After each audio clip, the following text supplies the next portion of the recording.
In this section, we will consider the reasons why economic activity has had harmful effects on the natural environment and what can be done about it.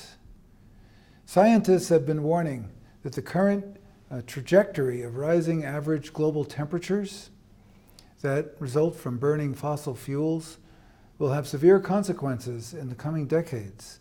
Extreme heat occurring more and more frequently, drought and crop failure beyond what we've seen before, severe weather, a rising sea level.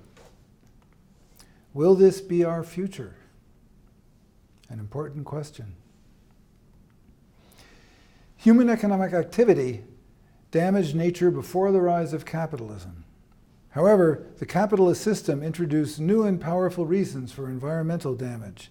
A capitalist system creates strong incentives for economic decision makers to damage the environment. Here are several reasons why capitalism damages the environment. First, has to do with economic growth. Capitalism has a powerful drive to increase the production of goods, and that process tends to damage the natural environment. Second, profit-driven technological change plays a key role. As capitalists have introduced a rapid succession of new materials and new processes, that creates a high likelihood that some of them will be harmful. This could be called the ignorance effect. This is particularly true since the early part of the 20th century, when modern science was increasingly harnessed by capitalist production to introduce new materials, new chemicals, new processes. Third, the profit motive actually creates an incentive to pollute. A technology that uses nature as a free resource or a free waste disposal site is likely to be cheaper than one that does not. A fourth reason has to do with markets. Capitalism is a market economy, and markets make the consequences of your actions to purchase something invisible to you. Market purchases lead consumers naturally to choose the lowest priced product for a given quality without knowing the environmental effect of its production and consumption.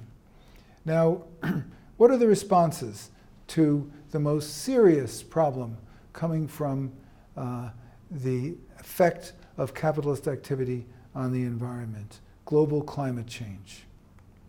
First, one response is to deny that human economic activity is affecting the climate, a practice that is quite well funded in recent times. A second response has been to argue for postponing doing anything about it into the future when society supposedly will be richer and better able to afford the cost of responding to this threat. Some well-known economists have made this argument that it's too costly to try and head off global climate change now, let's wait. A third response has been to argue that we must do something now to try to head off global climate change, but that the market can solve it. And the most important market solution is a cap-and-trade system for emissions permits, in which companies have to buy permits in a market to get permission to emit carbon from their processes. There will be more about this in other resources for the course. Engineering solutions is another, such as carbon sequestration. These are plans to bury carbon dioxide underground or in the oceans. Sunlight reflectors, constructing reflective devices either on the ground or in orbit so that less sunlight will heat up the Earth's surface and atmosphere. Another type of proposal is a radical restructuring of the energy sector. This, according to this approach, a popular movement would prod the government to take control of the energy sector, forcing energy companies to, quote, leave it in the ground, as they say, and to promote a rapid shift to clean, renewable energy. Finally, the most radical response of all is to call for a radical restructuring of the whole economy as a way to stop global climate change by replacing capitalism with an environmentally sustainable economic system. It can be argued that socialism can potentially be an environmentally sustainable system. In a socialist economy, production is not aimed at seeking profit, but at satisfying people's wants and needs. However, the environmental record of what I have called state socialism in the former Soviet Union, for example, that environmental record was not good. There are reasons for that. The first was priorities.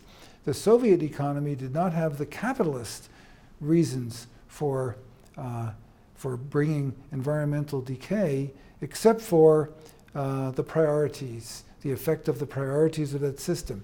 This state socialism produced rapid growth, and that tends to cause environmental damage, and that was the main political goal in state socialism. And the effect on the environment was simply not considered important. Second, there was lack of democracy or citizen political rights, which meant it was difficult for citizens in state socialist countries to organize an environmental movement. The environmental record in the US was very bad until really the 1960s. I remember when I was a child growing up in the 1950s, and I would read about Los Angeles, where school children were told to stay home from school because it was too dangerous to go outside and breathe the outside air. Well, it was only with the rise of a powerful environmental movement that the government began to take steps to improve the environment. State socialism made it very difficult to organize an environmental movement. If a future socialist system is to be environmentally sustainable, it would have to be democratic and not in pursuit of endless growth and output.